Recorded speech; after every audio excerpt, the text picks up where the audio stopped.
Президент России Владимир Путин прибыл в Якутск рано утром 6 января.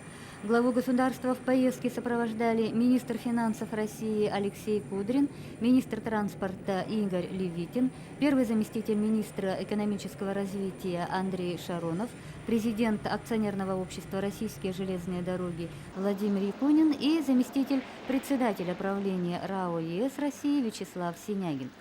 Главная цель приезда в нашу республику столь представительной делегации, как отметил позднее сам Владимир Путин, обсуждение перспектив социально-экономического развития Республики Саха-Якутия. Именно об этом речь шла на совещании, которое провел президент России.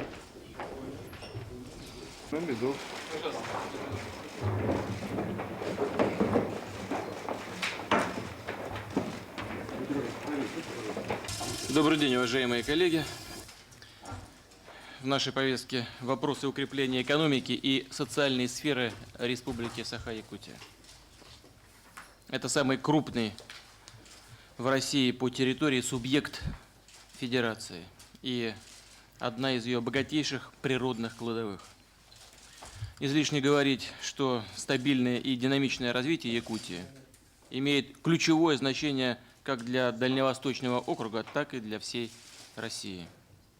Отмечу, что в прошедшем 2005 году Якутии удалось достичь позитивных результатов во многих областях. Так почти на 10% выросли доходы консолидированного бюджета. И как следствие за счет регионального бюджета в 3 раза увеличились капитальные вложения, в частности и в инфраструктуру, в том числе в железнодорожную инфраструктуру. Среди положительных факторов отмечу также отсутствие в регионе задолженности по детским пособиям и зарплатам работников бюджетной сферы, по жилищным субсидиям и обеспечению социальной поддержки ветеранов. Вместе с тем, целый ряд действительно актуальных проблем пока еще не решен. Так весьма слабо в регионе позиции малого и среднего бизнеса.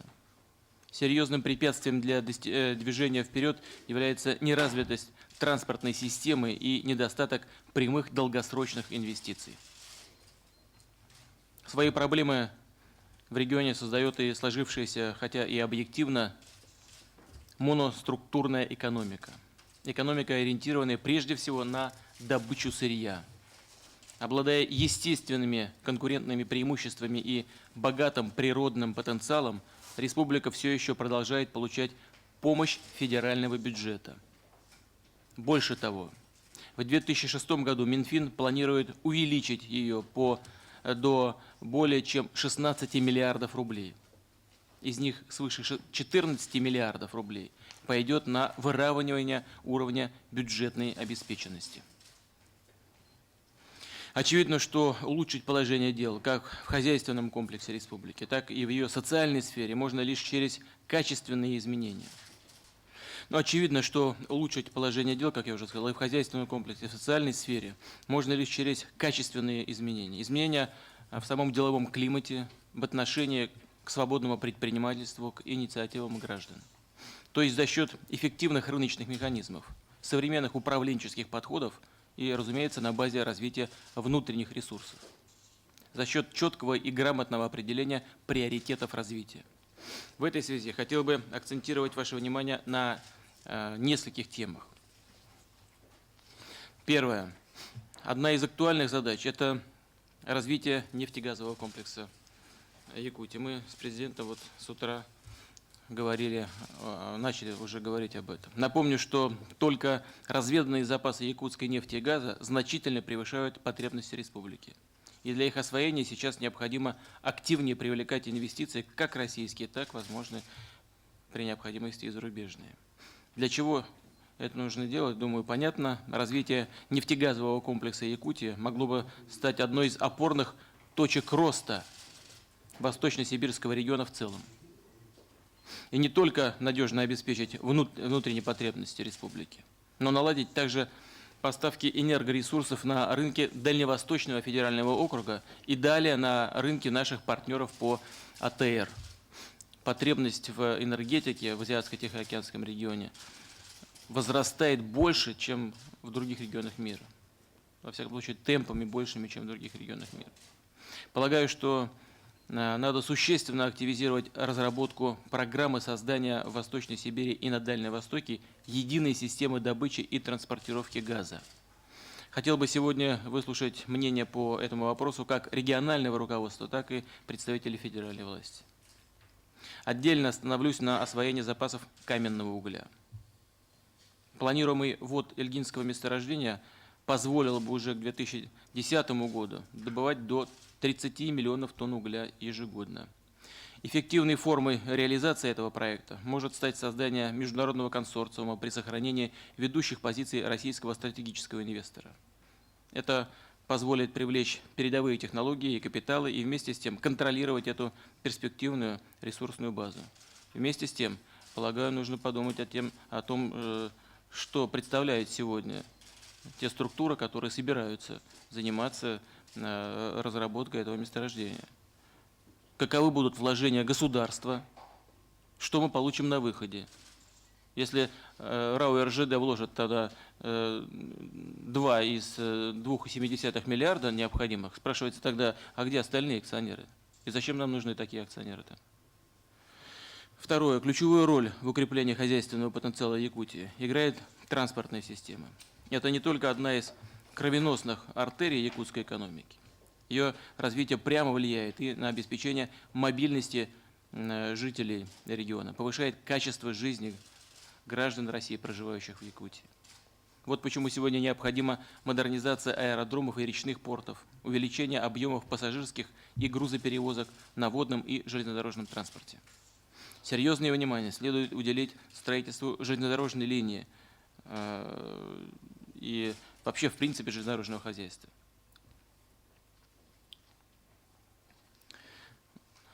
Беркакит, Томот, Якутск – одна из, видимо, приоритетных линий. Здесь должно быть налажено четкое взаимодействие всех ведомств, строго соблюдены определенные сроки и графики. Важная задача – это развитие сети автомобильных дорог. Они способны снизить риски по северному завозу, открыть новые возможности для деловой жизни населения отдаленных районов. Третье. В числе важнейших задач – подъем агрокомплекса Якутии. Потенциал региона в этой отрасли очевиден. Достаточно сказать, что по продукции сельского хозяйства на душу населения Якутия занимает сегодня второе место по Дальневосточному округу. Укрепление базы крестьянских и фермерских хозяйств позволит снизить зависимость от внешних поставок. Значительные перспективы здесь открываются в связи с реализацией приоритетного национального проекта развития АПК. Отмечу, что подъем сельского хозяйства имеет не только экономическое значение. Более трети населения Якутии живет в сельской местности. И успехи в АПК прямо способствуют и сохранению привычного уклада сельских тружеников, и одновременно повышению уровня их жизни. Тем более, что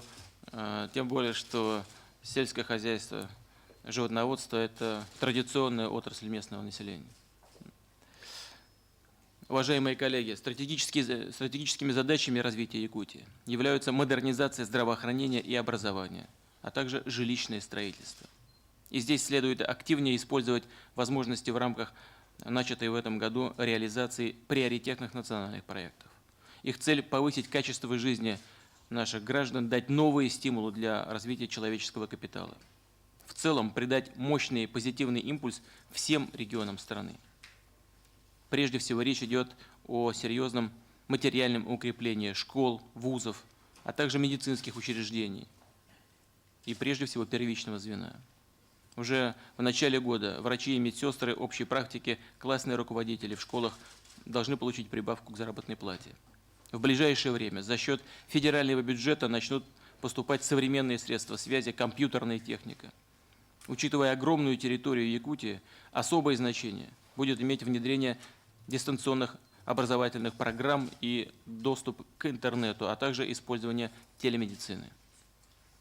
Большее внимание следует уделить увеличению объемов жилищного строительства, в том числе за счет ипотечного кредитования и специальных программ для молодых семей и молодых специалистов. Только что вот мы ехали, смотрели на ветхое жилье.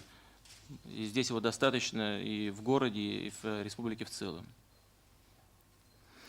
Хотел бы подчеркнуть, что усилия федерального центра должны быть подкреплены на местном уровне в этой сфере. И жду от руководства республики конкретных предложений о том, как наладить четкое взаимодействие с федеральной властью по данным направлениям. Давайте приступим к обсуждению.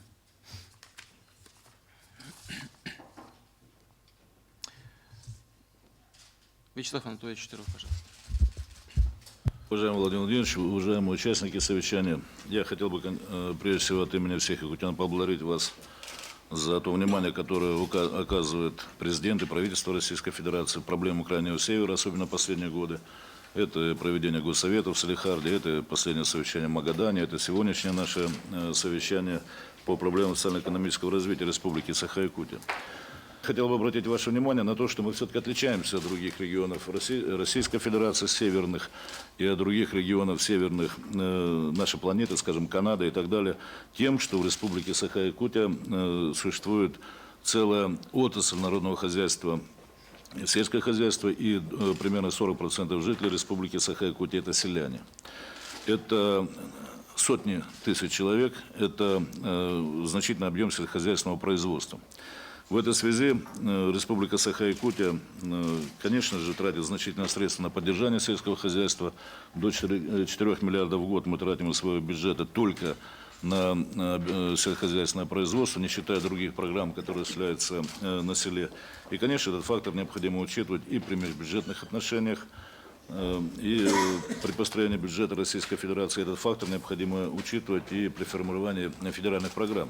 Я специально заостряю этот вопрос, потому что не только в текущей деятельности правительства Российской Федерации по поддержке сельского хозяйства, но даже в национальном проекте по поддержке сельского хозяйства полностью исчезли такие отрасли, которые традиционны для Севера. Оленеводство, коневодство, как будто их не существует вообще. О них в программах ничего не сказано, на них программы не распространяются. Для Якутии, для других северных регионов, конечно же, такой подход мы считаем неправомерным, поэтому первый постановочный вопрос, который хотели перед вами поставить, сходу уже при характеристике нашего региона, это, конечно же, необходимость распространения всех программ федеральных и на все отрасли северного сельского хозяйства.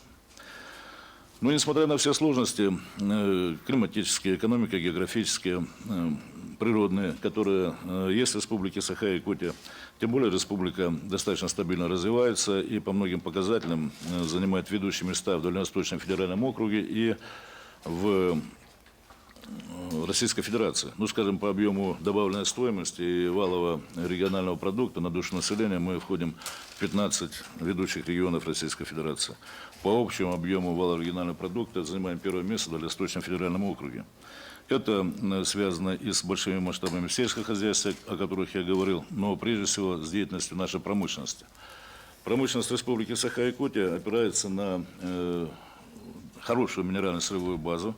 И я не преувеличиваю, если скажу, что нет такого минерального ресурса на планете, которого не было бы в Республике Саха-Якутия. Опираясь на, прежде всего, природные ресурсы, на развитое сельское хозяйство, Республика Саха-Якутия строит свою экономическую жизнь. Ну, мы работаем по пятилетним планам, и пятилетний план был разработан последний на период времени с 2002 по 2006 год.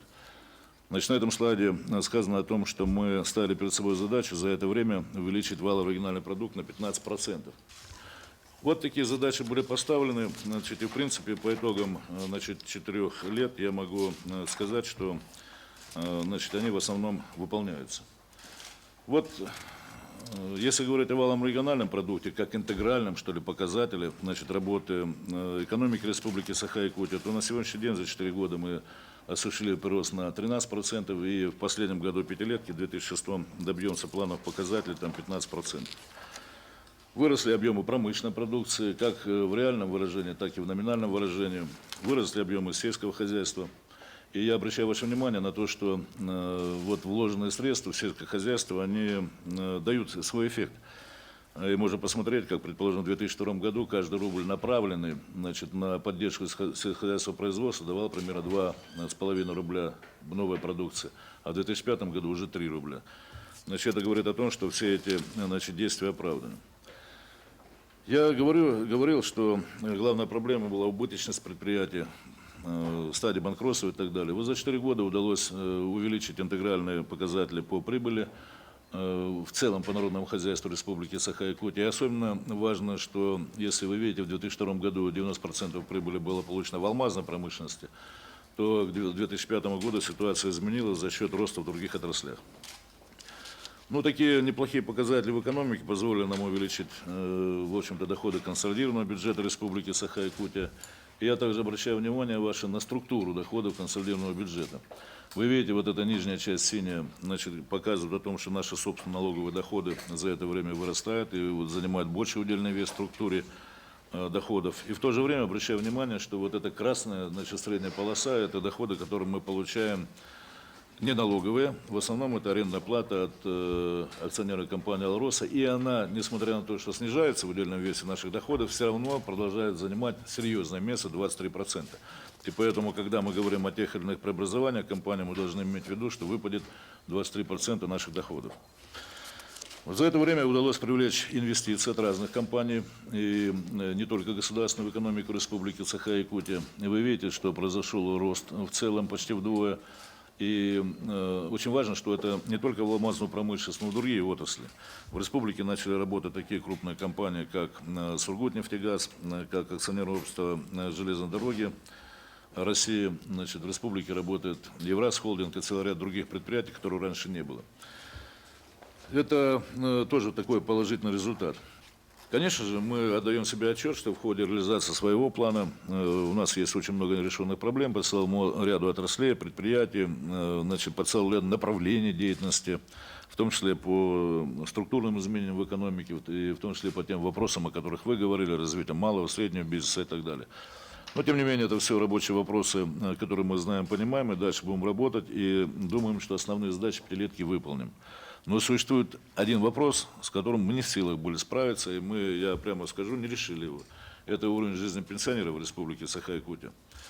Значит, до сих пор пенсионеры у нас имеют доходы ниже прожиточного минимума, ниже того минимума, который, вообще-то говоря, определен как физиологический минимум. На самом деле эта ситуация характерна не только для нас, но и других субъектов северных территорий, для других субъектов Дальнего Востока. Мы обращались много раз с разными инициативами законодательными, создавали совместные группы с Пенсионным фондом Российской Федерации, обращались в правительство. Но железобетонная стена, к сожалению, мы не смогли этот вопрос решить, и поэтому ставим его, значит, в очередной раз. Не обязательно принимать наши инициативы, можно пользоваться инициативами других субъектов Федерации, скажем, Сахалинской и так далее, но этот вопрос необходимо решать. Это основные итоги, что ли, краткие итоги работы, значит, за ту пятилетку, которую мы разработали, которую выполняем. Ну а что будет дальше? Дальше сейчас мы начинаем очередной плановый период и подготовили ориентировки, на основании которых уже сделаем индикативные планы на период до 2010 до 2015 года. Здесь мы ставим более серьезные задачи в виде увеличения валового регионального продукта в 2 раза, потом в 2,4 раза. Ну и решение целого ряда проблем, которые сегодня сдерживают развитие республики. Как мы будем этого добиваться? Вот здесь на этом слайде показано, значит, в принципе, как это будет сделано в отраслевом разрезе. Я хочу обратить ваше внимание, что вот нижние полосы, зеленая, там, желтая и так далее, это те полосы, которые характеризуют сегодня существующие отрасли промышленности Республики Саха-Якутия и отрасли народного хозяйства. Мы планируем, что они должны работать у нас устойчиво, обеспечивая небольшой рост из года в год. Вот добиться, чтобы обеспечить этот рост, вернее, обеспечить устойчивую работу, это вообще говоря самостоятельная задача. А плюсом к этому в разных отраслях будет реализован целый ряд проектов, которые позволят нам увеличить валовый региональный продукт и все остальные показатели Республики Саха-Якутия. Вот показатели в отраслевом разрезе, которые приведены на этом слайде, на самом деле имеют расшифровку в конкретных проектах.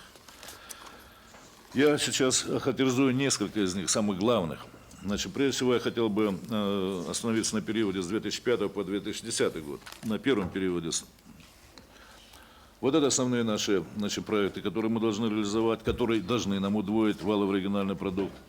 И с другой стороны, существует целый ряд проектов, которые просто должны поддержать на нужном уровне промышленность. Вот я на примере одного из алмазов, месторождения нашей трубки интернациональной, хочу сказать о том, что мы уже выбрали те алмазы, которые можно было взять самым открытым способом, и теперь построили, и дальше продолжаем строить шахту глубиной 1000 метров. Вот таких шахт за 3 года нам построить надо 3. Каждая из них стоит значит, около $1 миллиарда. Значит, это необходимо только для того, чтобы поддержать уровень добычи алмазов на период до 2015 года. И я еще раз повторяю, сама по себе проблема поддержания уровня промышленности на том, в той ситуации, как есть, она сама по себе сложная, и нам необходимо ее решить. Плюсом к этому должны быть новые проекты. Вот это проект освоения Ильинского месторождения каменных углей. Это гигантское месторождение, запасы которого насчитывают 2 миллиарда кубических метров. Этот уголь предназначен как для внутреннего потребления, для энергетики Российской Федерации и, прежде всего, металлургии, поскольку она уже сегодня испытывает дефицит в коксе, так и для работы на экспорт. Потенциальными покупателями, которые уже определены, с которыми есть предварительное соглашение, это Япония и, значит, Южная Корея. Этот проект, в общем-то, имеет потенциальных инвесторов, имеет потенциальных кредиторов, имеет потенциальных покупателей. Это проект реальный, и мы должны его, значит, выполнить.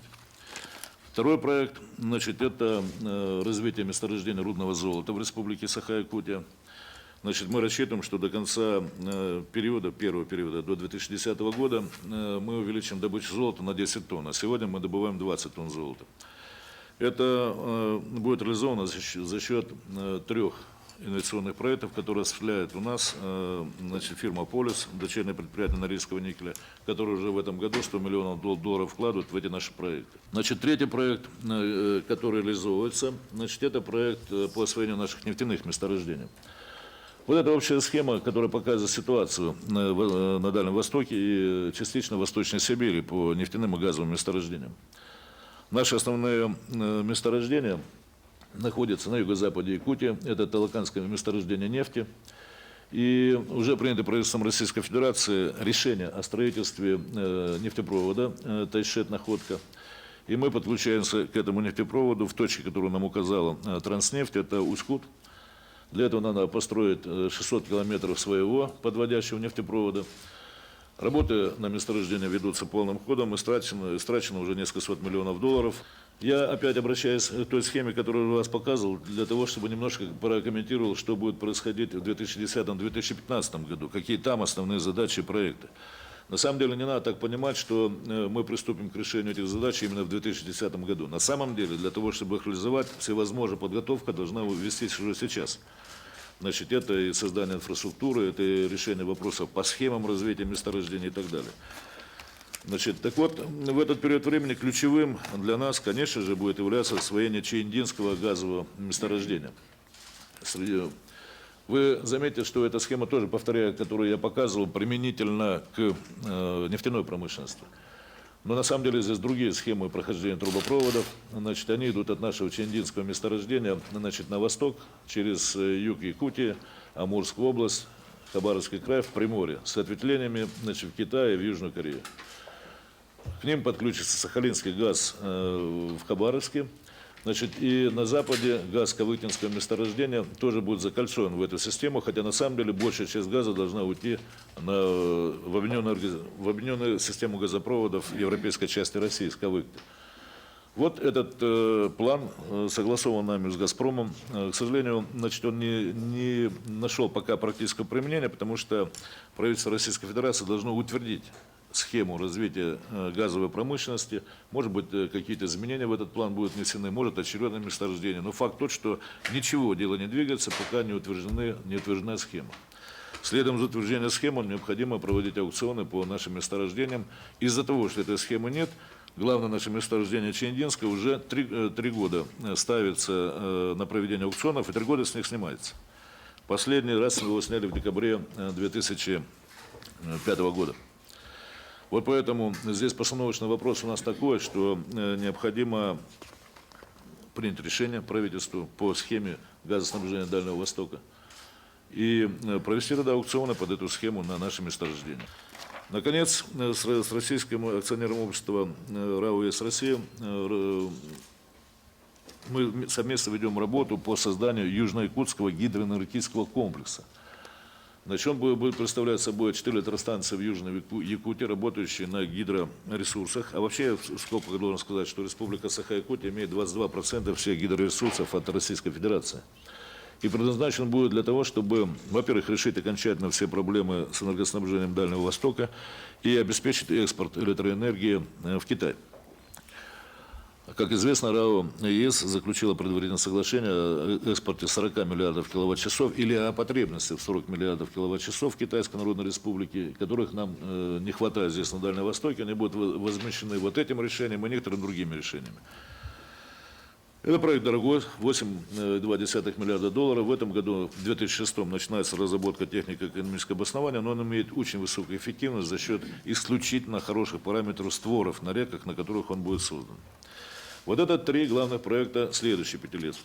Вот именно, значит, они и должны нам дать вот эти искомые результаты по развитию республики. И я хочу заметить, что на самом деле эти проекты имеют значение не только для нас, не только для Дальнего Востока, но и для всей Российской Федерации.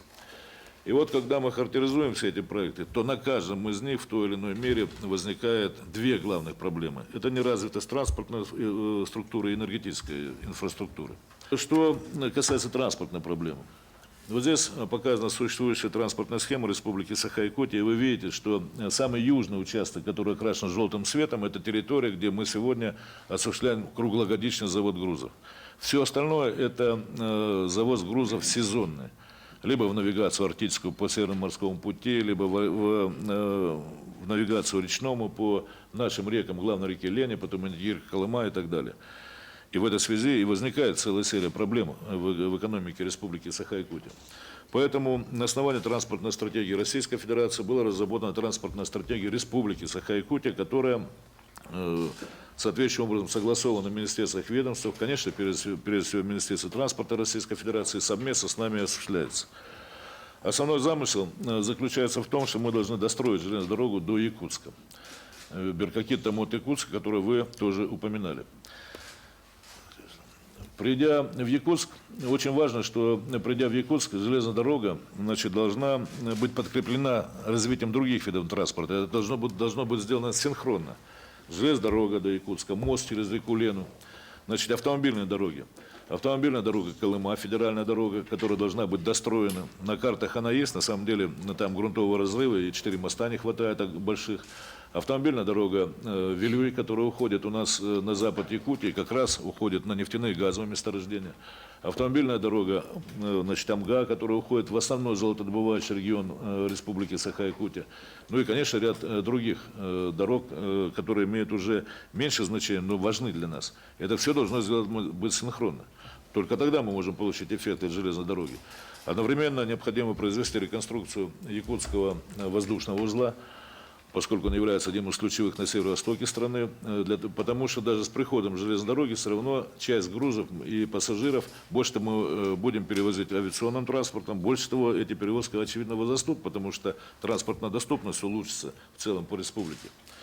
Ну и необходимо решать традиционную нашу проблему, это работа на реках по дноуглублению, по выпрямлению русел и так далее.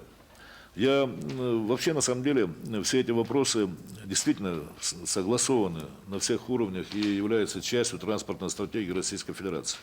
И мы, в принципе, в своей повседневной работе их непрерывно, как бы мы считаем это самой главной задачей, занимаемся ими. Но почему я еще раз акцентирую внимание на этом? Да потому что нужен такой системный подход. А у нас получается таким образом, взять хотя бы историю 2006 года. Мы были удовлетворены всеми бюджетными заявками, проектировками, которые были по части дорожного строительства в Республике Саха-Якутия. Мы прошли все инстанции, министерства, правительства, бюджетные комитеты. Но в ночь перед принятием бюджета в третьем чтении все деньги из Республики Саха-Якутия перекочевали на другие объекты. Потому что потребовалось где-то по неизвестным причинам. Точно так же существует вечная проблема дноуглубления. Один раз затопили Ленск. Каждый год правительство Российской Федерации выделяет на наши реки 200 миллионов рублей, но каждый год это идет не как норма, а как дополнительные расходы. Значит, иными словами, значит, мы просили бы, чтобы все-таки вот эта наша транспортная стратегия была утверждена на федеральном уровне, и мы вместе по ней поработали. Какой мы от этого получим эффект? Вот на этом слайде показано. Вот эта желтая зона круглогодичного завоза в республику Саха-Якутия теперь распространяется на половину республики по территории. Вместо этого маленького язычка. Но важно то, что на этой половине республики проживает 91% населения, находится 95%, производится 95% продукции всей нашей. Плюс к этому, те все проекты, о которых я говорил, хорошо видно на этой схеме. Значит, и Эльга, и Каскад-Учурский ГЭС, и золотодобывающие новые проекты, и нефть, и газ, они все попадают как раз в эту зону круглогодичной доступности.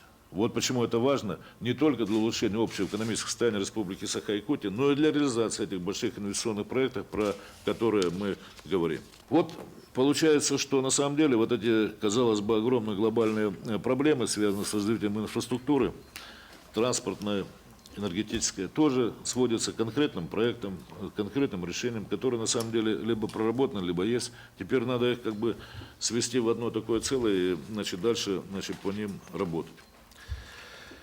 Я думаю, что мы при условии вот таких решений, конечно, справимся с той задачей, которую сами перед собой поставили. И все для этого у нас есть. И тот период, который до 2015 года, он вполне реален. Я хотел бы остановиться очень коротко на проблемах, которые возникли у нас, и не только у нас, но и в других субъектах Федерации Дальнего Востока, по участию в реализации приоритетных национальных проектов. Прежде всего, это медицина.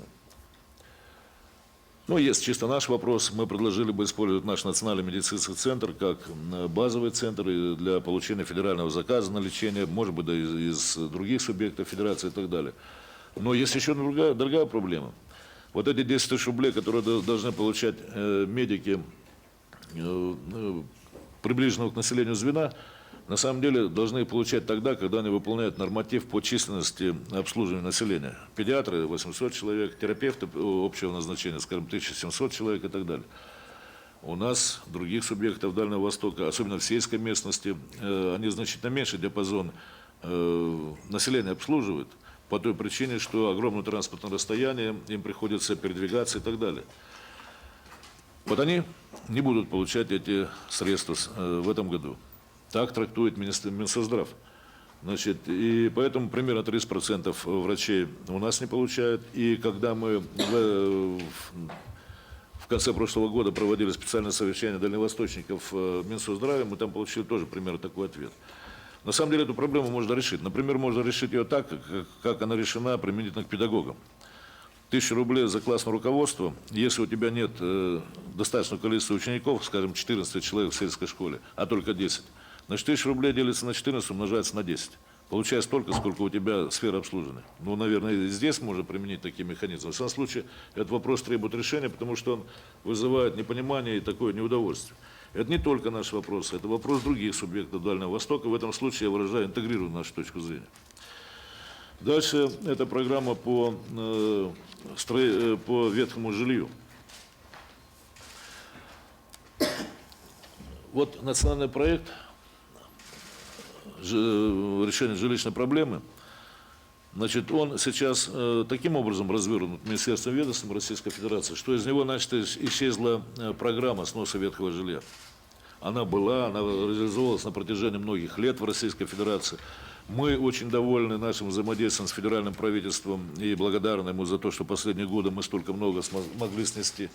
Но теперь, значит, они прекращают ее действия.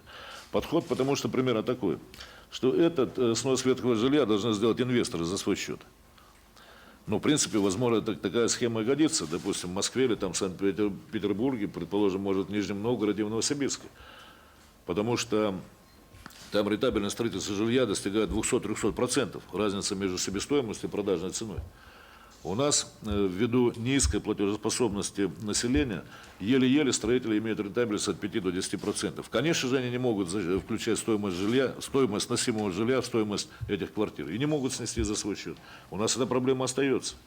Эта проблема существует в Амурской области, в зоне БАМа. Они ставят вопрос. Эта проблема существует в Магаданской области и так далее. Поэтому мы просили бы все-таки, может быть, применительно к Дальнему Востоку, крайнему северу, все-таки сохранить эту федеральную подпрограмму, значит, сноса ветхого жилья в составе национального проекта. Мы просто не в состоянии справиться с ней самостоятельно. Хотя, еще раз говорю, делаем очень много. Мы только за 4 года снесли 500 домов, вот, примерно, вот таких. Ну вот, в принципе, я свое выступление на этом хотел закончить. И, если потребуется, потом в конце дам некоторые комментарии. Спасибо. В качестве двух основных проблем прозвучала проблема транспорта и энергетики. Давайте с транспорта начнем. Вот так перевозили мы грузы здесь, в республике. Если мы видим внутренним водным транспортом, практически 40% перевозится сегодня грузов. Второй слайд. Вот эта программа, о которой говорил Вячеслав Анатольевич, мы ее поддерживаем. И мы до 2015 года с вами согласовали вот в такой пропорции. И в августе месяце мы подписали документы, и мы считаем, что если республика берет на себя вот эти обязательства, мы берем по федеральному бюджету, а внебюджетные источники мы должны вместе с вами в процессе уже бизнес-проектов вместе обсуждать и находить. Третий слайд. Четвертый поставьте, пожалуйста. Вот, Владимир Ильич, вот сегодня мы строим вот в таком распределении средств. 70% бюджет и 73,27% компания «Российские железные дороги». Срок строительства первого пускового комплекса до Кердема 10-й год. Мы подтверждаем, что можно закончить раньше, в 2009 году, при том, что и республика, и федеральный бюджет, и компания «Российские железные дороги» смогут найти средства для достройки этого участка. Пятый слайд. Но все дело в том, что Кердем – это только часть проблемы. Мы приходим в необустроенную территорию берега реки Лены, и по подсчетам специалистов строительство порта будет около 20 миллиардов рублей. И при том, что это нам ничего не дает. Мы предлагаем и поддерживаем предложение, которое высказал руководство республики, пройти мостом на левый берег реки и зайти в порт Якутск. Это все будет дешевле, чем строительство нового порта, которое в принципе не решает вопрос. Мостовой переход предварительно 13 миллиардов рублей. Здесь будет совмещенный железнодорожный с автомобильным. Но мы считаем, что к 2013 году реально этот проект можно организовать. Теперь я хочу вернуться к седьмому. Седьмой слайд. Вот внутренние водные пути. Значит, проблема, о которой говорил Вячеслав Анатольевич, в чем? До того, когда водный налог перешел на федеральный уровень, все регионы, в том числе и Саха, Якутия, за свой счет проводили гноуглубительные работы на вот арктических реках Яна, Индигирка, Колыма. Сейчас им это нельзя делать, потому что это находится не в ведении республики. Здесь, мне кажется, нам нужно вместе просто в центре определиться, как эти деньги должны регионам, как они могут здесь использоваться. Я прошу прощения, Игорь Евгеньевич, по поводу водного налога, да? Я бы хотел к этому все-таки вернуться сейчас прямо. Для меня странным звучит ваш вопрос. Мы должны подумать, вы сказали, как нам эти деньги использовать для решения этих проблем.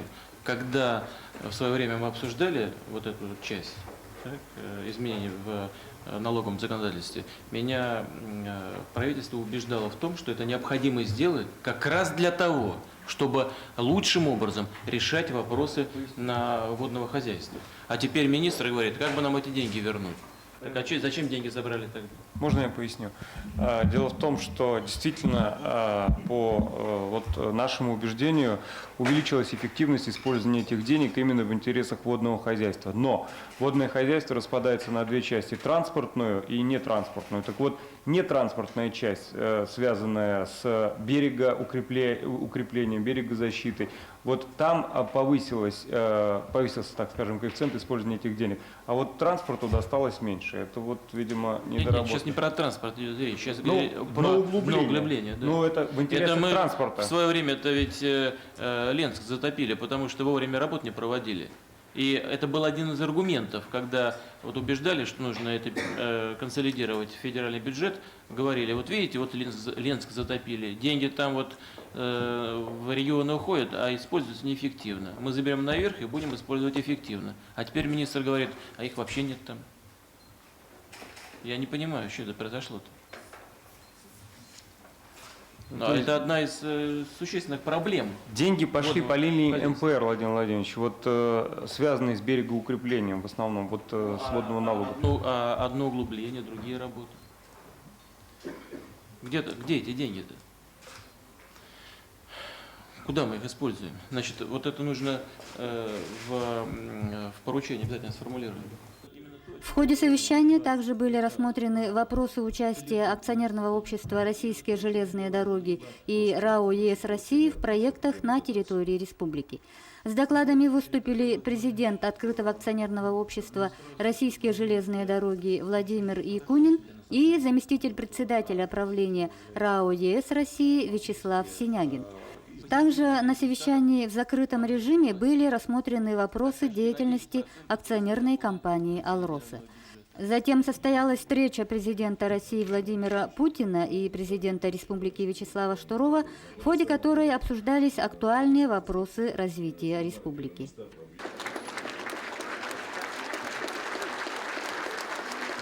После официальной части визита глава государства присоединился к зрителям и участникам рождественского концерта, который проходил в Государственном театре оперы и балета.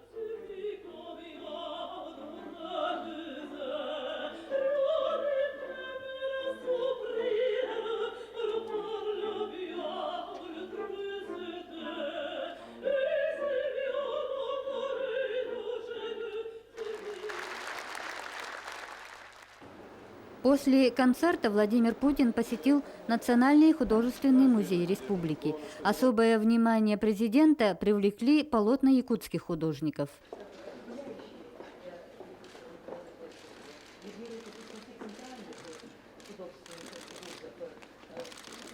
Начальная игра – это как национальный праздник. Собирается сотни людей. Вот с натуры писал. Они раскручивают воду, его вихрем тянет туда все. Березовые колья каждому дают, они вот кашируют. Вниманию президента также были представлены экспонаты музея «Сокровищница Республики Саха». Карточка нашей республики Чароед и промнефть. Изумительной красоты зеленой калий. Это на самом деле Промдиапсид. якутский изумруд. Но он немножко, знаете, чем его трудно обрабатывать, он немножко мягкий, поэтому он Очень красивый. Да. Это прекрасный мастер, камнерез, он единственный, по-моему, Сергей Колодесник. Здесь изделия из золота, Ну, с вот такие бриллиантами. чудесные наши вещи мастера. делают наши ювелиры. И вставки из драгоценных камней. Да. Формы самые разнообразные, но придерживаются национальной традиции. Видите, оформленный кругепс.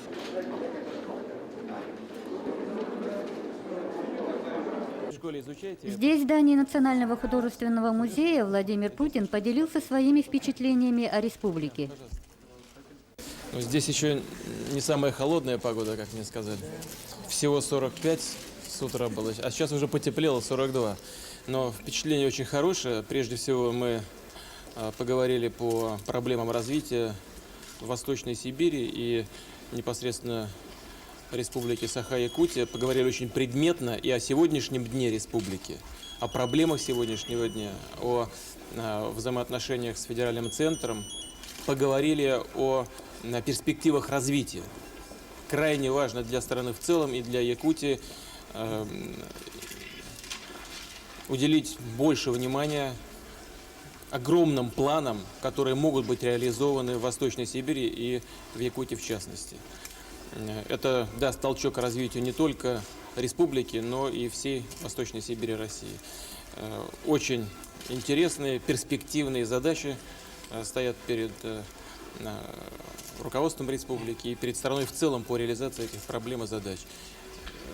Вот это первое. Второе, на что бы хотел обратить внимание, это то, что в республике много внимания уделяется решению социальных вопросов, в том числе и развитию культуры. Мы с вами вот присутствуем, находимся сейчас в музее, который открыт был совсем недавно, в ноябре прошлого года. Это не единственный объект подобного рода.